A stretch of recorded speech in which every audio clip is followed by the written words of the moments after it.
नमो भगवते वासुदेवाय। सभी वैष्णव भक्तों को जय श्री राधे कृष्ण। षष्ठो अध्याय। नारद जी के पूर्व चरित्र का शेष भाग।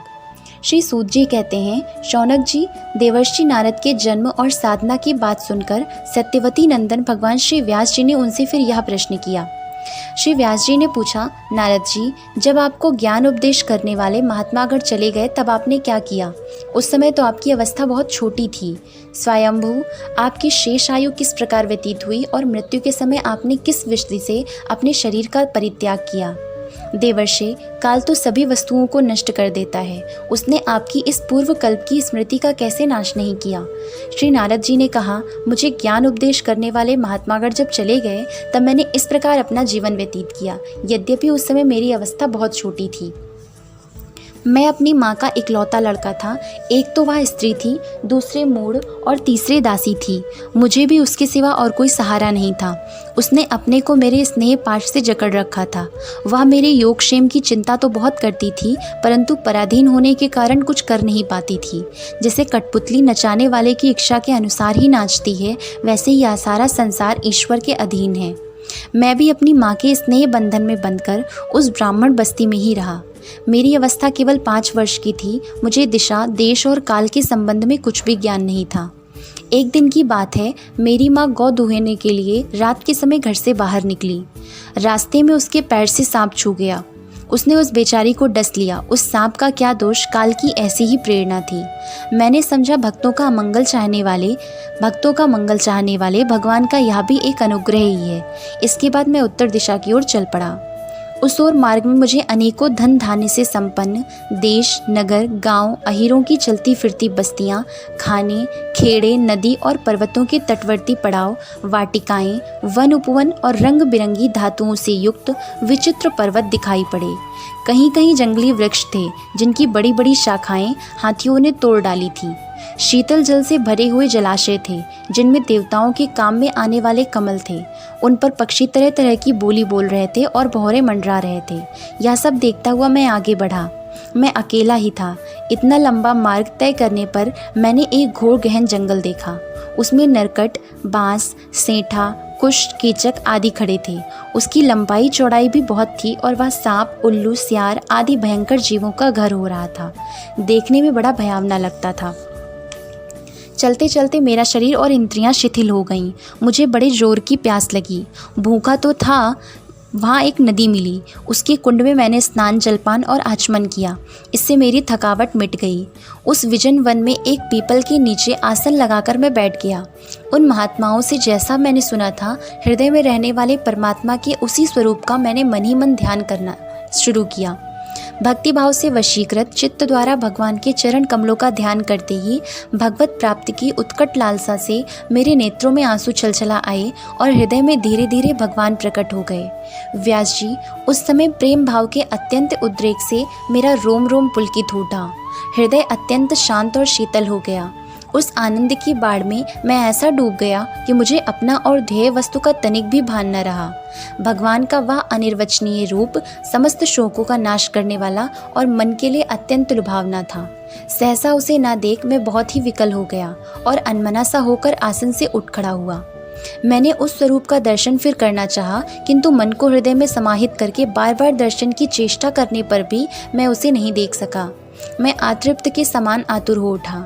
इस प्रकार निर्जन वन में मुझे प्रयत्न करते देख स्वयं भगवान ने, जो वाणी के विषय नहीं है, बड़ी गंभीर और मधुर वाणी से मेरे शोक को शांत करते हुए से कहा, खेद है कि इस जन्म में तुम मेरा दर्शन नहीं कर सकोगे। जिनकी वासनाएं पूर्णतया शांत नहीं हो गई हैं, उन अधकचरे योगियों को मेरा दर्शन अत्यंत दुर्लभ है। निष्पाप बालक, तुम्हारे हृदय में मुझे प्राप्त करने की लालसा जागृत करने के लिए ही मैंने एक बार तुम्हें अपने रूप की झलक दिखाई है। मुझे प्राप्त करने की आकांक्षा से युक्त साधक धीरे धीरे हृदय की संपूर्ण वासनाओं का भली भांति त्याग कर देता है। अल्पकालीन संत सेवा से ही तुम्हारी चित्तवृत्ति मुझ में स्थिर हो गई है। अब तुम इस प्राकृत मलिन शरीर को छोड़कर मेरे पार्षद हो जाओगे। मुझे प्राप्त करने का तुम्हारा यह दृढ़ निश्चय कभी किसी प्रकार नहीं टूटेगा। समस्त सृष्टि का प्रलय हो जाने पर भी मेरी कृपा से तुम्हें मेरी स्मृति बनी रहेगी। आकाश के समान अव्यक्त सर्वशक्तिमान महान परमात्मा इतना कहकर चुप हो रहे।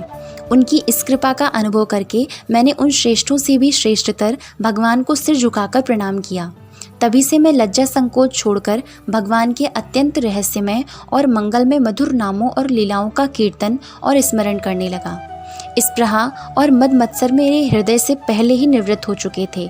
अब मैं आनंद से काल की प्रतीक्षा करता हुआ पृथ्वी पर विचरने लगा। व्यास जी, इस प्रकार भगवान की कृपा से मेरा हृदय शुद्ध हो गया, आसक्ति मिट गई और मैं श्री कृष्ण परायण हो गया। कुछ समय बाद जैसे एकाएक बिजली कौंध जाती है, वैसे ही अपने समय पर मेरी मृत्यु आ गई। मुझे शुद्ध भगवत पार्षद शरीर प्राप्त होने का अवसर प्राप्त आने पर प्रारब्ध कर्म समाप्त हो जाने के कारण 5 भौतिक शरीर नष्ट हो गया।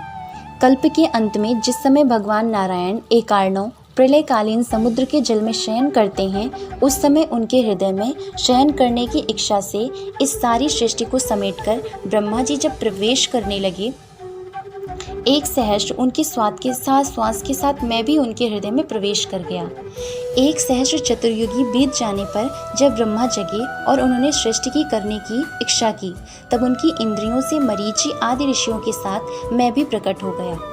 तभी से मैं भगवान की कृपा से वैकुंठ आदि और तीनों लोकों में बाहर और भीतर बिना रोक टोक के विचरण किया करता हूँ।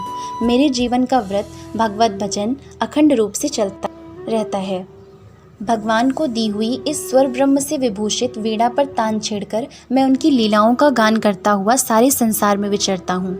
जब मैं उनकी लीलाओं का गान करने लगता हूँ, तब वे प्रभु जिनके चरण कमल समस्त तीर्थों के उद्गम स्थान हैं और जिनका यशोगान मुझे बहुत ही प्रिय लगता है, बुलाए हुए की भांति तुरंत मेरे हृदय में आकर दर्शन दे देते हैं। जिन लोगों का चित्त निरंतर विषय भोगों की कामना से आतुर हो रहा है, उनके लिए भगवान की लीलाओं का कीर्तन संसार सागर से पार जाने का जहाज है। यह मेरा अपना अनुभव है।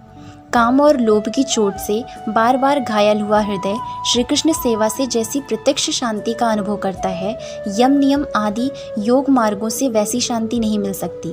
व्यास जी, आप निष्पाप हैं। आपने मुझसे जो कुछ पूछा था वह सब अपने जन्म और साधना का रहस्य तथा आपकी आत्मतुष्टि का उपाय मैंने बतला दिया।